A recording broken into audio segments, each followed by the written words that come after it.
우리가 지난 3주 동안 설교를 통해서 배운 게 있습니다. 우리가 누구인지에 대해서 배웠고, 그래서 우리는 누구에 대해서 어떻게 책임 있는 존재가 되어야 되는지를 우리가 함께 들었고요. 그리고 무엇 때문에 우리와 하나님 사이의 관계가 끊어지는지에 대해서도 우리가 함께 배웠습니다. 교회 안에서 이야기하는 죄라는 것이 행동하는 것이나 생각하는 것도 다 포함하고는 있지만 가장 중요한 것은 관계라는 것을 제가 지난 3주 동안 여러분들과 나눴어요. 하나님과 함께하지 못하는 것, 그 친밀한 사귐 안에 들어가지 못하는 것이 바로 죄의 시작이고, 하나님과 함께하지 못하기 때문에 우리는 죄의 생각들, 죄의 행동들을 하게 된다라는 것을 우리가 나누었던 거죠. 오늘 우리가 함께 읽은 이 말씀은 사람이 지은 그 죄가 단순하게 나에게만, 사람들에게만 나쁜 영향을 주는 것이 아니라는 것을 이야기하고 있습니다. 오늘 우리가 함께 읽은 말씀은 하나님께서 죄를 지은 아담, 하와, 그리고 아담과 하와가 죄를 짓게 만든 누구죠? 뱀에게 판결을 내리고 있는 거예요. 재판을 내려서 땅땅땅 판결문을 읽고 계신 거죠. 그 결과가 뭐냐면 뱀은 저주를 받아서 땅을 기어다니며 흙을 먹게 됩니다. 그리고 뱀은 여자의 원수가 되어서 끝내는 여자의 후손에 의해 머리가 상하게 될 것이라는 예언을 받습니다. 그리고 여자는 임신하고 자식을 낳는 고통을 받는 판결을 받게 되고요. 아담의 판결은 평생 수고해서 열심히 노력해서 땅의 열매를 먹을 것, 그리고 아담과 하와에게는 나중에 너희들은 흙에서 왔으니 흙으로 돌아갈 거야, 썩어질 거야, 죽게 될 거야 라는 판결을 받게 되죠. 오늘 여기서 집중해서 우리가 함께 살펴볼 것은 아담의 판결입니다. 사람이 열심히 수고해서, 그래서 우리가 돈을 벌고 혹은 농사를 지어서 그 땅이 맺게 하는 열매를 먹는 것은 우리에게 굉장히 당연한 일처럼 느껴집니다.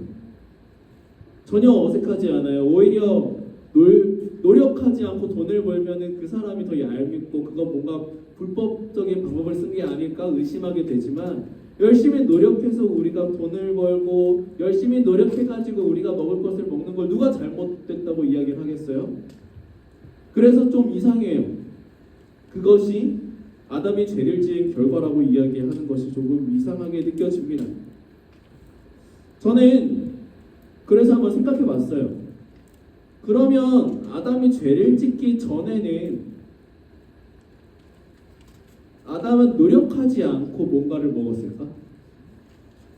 혹시 이런 질문 해본 적 있어요? 창세기를 읽어보면 죄를 짓고 나서 아담이 그 이후에 열심히 농사를 지어서 땅의 열매를 먹게 되는 벌을 받았는데, 그럼 그 전에는 아담이 노력하지 않고 그냥 먹었을까? 여러분 어떻게 생각해요? 이거 성경에 써 있는 건 아니니까 여러분 상상에 맡길게요. 난 그래도 뭔가 노력을 했을 것 같다. 아담, 손 한번 들어볼까요? 아니다. 아담은 노력을 하나도 안 하고 그냥 띵가띵가 놀다가 먹고 싶으면 먹고 배부르면 낮잠 자고 그런 삶 살았을 것 같다. 그래요. 저는 이거 그냥 제 생각이에요. 성경에 써 있는 건 아니에요. 그러니까 정답도 아니고 진리도 아니에요.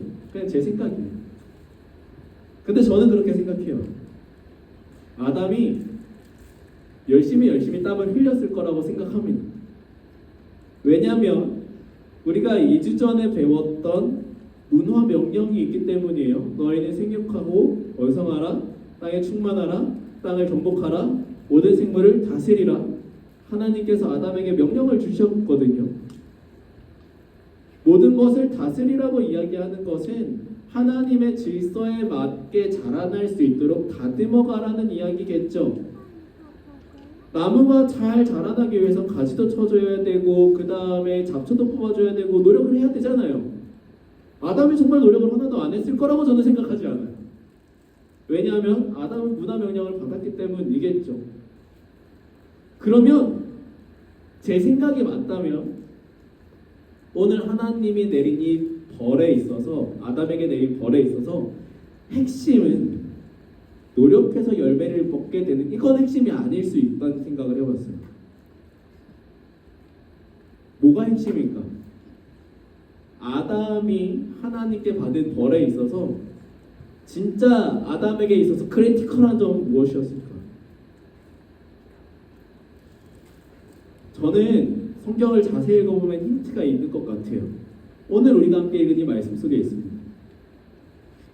성경에 보면 이렇게 써 있어요. 여러분이 읽고 있는 우리말 성경에는 너 때문에 땅이 저주를 받을 거야 라고 이야기를 하고 있습니다. 땅이 저주를 받는다라는 얘기는 단순하게 이야기해서 진짜 우리가 이렇게 딛고 서 있는 이 땅이 저주를 받는다는 말도 될 수 있겠지만 하나님이 창조하신 모든 세계가 다 저주를 받게 된다는 얘기예요. 그리고 인간들은 하나님이 창조하신 이 모든 세상에서 나는 모든 것들을 다 먹을 수 있는데 그게 다 저주받게 되었다라는 거거든요. 인간 때문에 아담이 죄를 지은 그 사실 때문에 모든 세상이 다 저주받았고 그래서 이 모든 세상이 내는 열매들도 다 저주받은 열매들이 될 수밖에 없는 거죠. 그래서 그 다음 말씀에 보면은 땅이 엉겅퀴를 낼 거야, 가시덤불을 낼 거야 이야기를 합니다.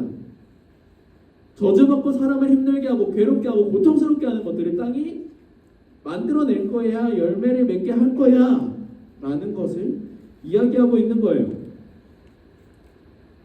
결국에 죄의 저주는 인간에게서 끝나는 것이 아니라 인간이 이 땅을 저주하게 만들었고요. 이 땅은 저주받은 열매를 맺게 돼 있고요. 그 저주받은 열매를 인간은 계속 다시 먹는 거예요. 계속 저주가 돌고 도는 사이클 안에 갇혀버리게 되는 겁니다. 이것이 성경이 이야기하는 죄의 무서움입니다. 죄는 한 사람에게서 끝나지 않아요. 죄는 전염됩니다. 죄는 다른 주변에 있는 것들을 오염시킵니다. 나만 죄 짓고 나만 망하는 게 아니라 내 주변에 있는 사람들을 같이 망하게 만들어요. 하와가 아담을 유혹해서 아담까지 선악과를 먹게 만들었죠. 아담이 죄를 지어서 아담이 살아가는 하나님이 창조하신 모든 세계가 다 오염돼요. 죄는 슬금 전염됩니다. 그리고 그렇게 전염돼서 건너간 죄는 다시 사람에게 돌아오게 되어 있습니다. 그래서 결국에는 인간이 어떻게 되죠? 흙으로 돌아가요. 인간이 땅을 저주받게 만들었고 그 흙을 저주받게 만들었고 그리고 그 저주받은 인간이 결국에는 저주받은 흙이 됩니다. 마침내 헤어나올 수 없는 감옥이죠. 이렇게 서로 물리고 다 같이 저주받은 채 다 같이 망하는 게 죄예요. 그래서 성경이 이야기하는 이 세상은 더 이상 회복될 수 없는 소망 없는 창조 세계가 되어 버린 겁니다. 그것은 죄는 끊임없이 전염되기 때문에 그래요. 그리고 그 전염이 다시 돌아오기 때문에 우리는 그 세상 속에서 아무런 소망을 얻을 수 없다라는 것이 타락한 세상에게 말씀이 이야기하고 있는 사실입니다. 이제 말씀을 맺을게요. 아담에 대한 판결은 우리가 그냥 아담이 죄를 지어서 타락했고 그래서 땅이 저주받았고 인간은 그렇게 해서 저주받아서 죽음을 당하게 되었고 썩어서 흙으로 돌아간다. 근데 거기서 끝나지 않아요. 더 심각한 결과가 있어요. 이 아담에게 주어진 판결은요, 하나님이 뱀에게 사탄에게 하셨던 판결과 연결됩니다. 어떻게 연결될까요? 뱀이 받은 판결은 뭐였죠? 너는 저주를 받아서 땅을 기어다니게 될 거고, 그래서 뱀은 뭘 먹는다고 이야기하죠? 흙을 먹게 돼요. 근데 그 흙이 뭐예요? 저주받은 인간이 썩어져서 저주받은 흙으로 묻혀진 그 흙을 사탄은 먹는다라는 거예요. 뱀이 그걸 먹는다라는 거예요. 뭘 보여줄까요? 인간은 그래서 영원히 사탄을 못 벗어나는 존재가 되는 거예요. 단순히 세상이 타락했고 세상이 썩었고 인간이 죽음을 당할, 아니요, 더 심각한 건 인간이 사탄의 노예가 됐는데 그 노예의 상태가 절대로 회복될 수 없다는 거예요. 그게 하나님의 판결이에요.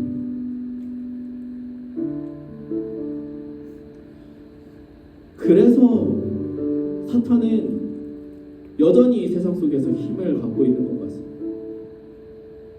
썩어지는 저주로 타락한 이 세상 속에서 저주로 타락한 사람들이 계속해서 사탄의 먹이가 되고 있기 때문에